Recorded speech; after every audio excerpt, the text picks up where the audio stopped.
আসসালামু আলাইকুম।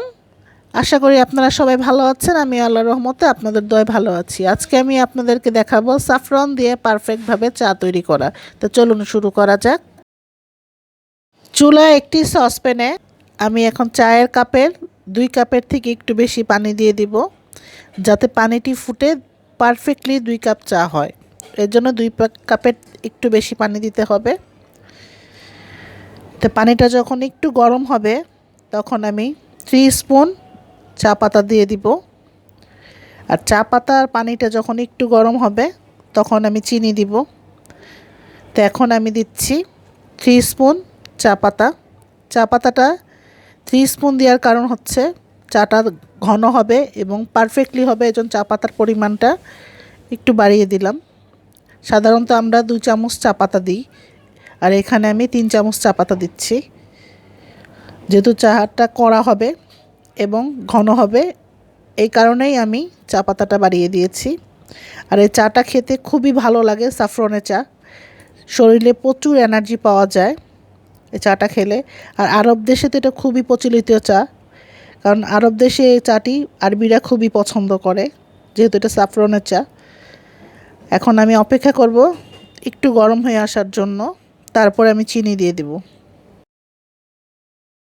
তো গরম হয়ে গেছে পানিটি। তো এখন চিনি দিচ্ছি আমি 2 চামচ।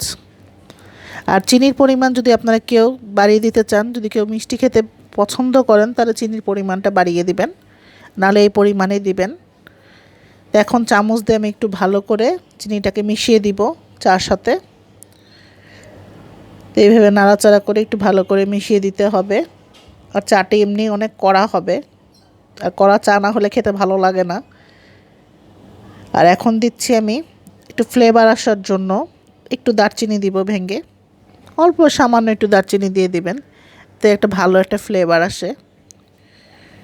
আর দারচিনিটি আপনারা চাইলে স্কিপ করতে পারেন, আবার কেউ চাইলে এলাচও দিতে পারেন, যার যেটা পছন্দ সে সেটা দিবেন। আমার দারচিনি ভালো লাগে তাই আমি দারচিনি দিয়েছি।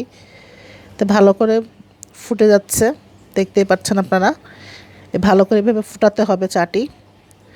তো ভালো করে আরেকবার নেড়ে দিচ্ছি আমি। এভাবে কিছুক্ষণ আমি জাল করব চাটি চুলার উপরে রেখে। সাফরনের চাটি আপনারা বাসায় অবশ্যই তৈরি করে খাবেন এবং আমাকে কমেন্টস করে জানাবেন চাটি কেমন লাগলো আপনাদের কাছে খেতে। আমি আশা করি আপনাদের কাছে অবশ্যই ভালো লাগবে চাটি খেতে। আর এটি খুবই ভালো একটি চা, সাফরনের চা, খেলেই বুঝতে পারবেন।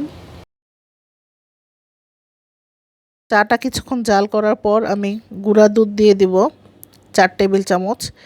আর গুঁড়া দুধটাকে আমি একটু পানি দিয়ে গুলিয়ে নিয়েছি, সেই গুঁড়া দুধটা এখন দিয়ে দিচ্ছি।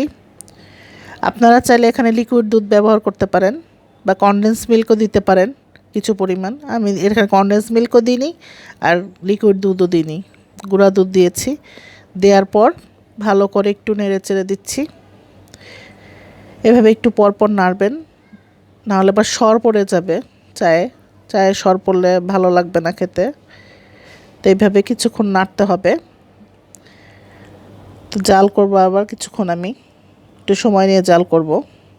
আর এখন চুলার জালটা একটু কমিয়ে দিয়েছি আমি, যাতে বেশি ফুটে চাটি পড়ে না যায়, এজন্য চুলার জালটি আমি কমিয়ে রেখেছি।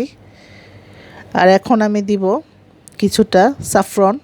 আর সাফরনটা আমি পানিতে ভিজিয়ে রাখিনি, ডাইরেক্ট দিয়ে দিচ্ছি এখানে। আপনারা এইভাবে দিয়ে দিবেন। তাই আবার একটু ফোটার জন্য অপেক্ষা করব। ফোটার পর আমি সাফরনটি দিব। তো এখানে আমি 1 চিমটি সাফরন নিয়েছি, তো এখন 1 চিমটি পরিমাণ সাফরন দিয়ে দিচ্ছি। দেওয়ার পর আবার একটু নেড়ে দিব, যাতে সাফরনটি ভালো করে মিশে যায়। আর সাফরনটি দেওয়ার পর 2 মিনিটের মতন জাল করলে হবে চাটি। আর চাটি এখন আমি একদম অল্প জালে জাল করছি, তেমন অল্প জালে ভালো করে চাটি জাল করে নেবেন।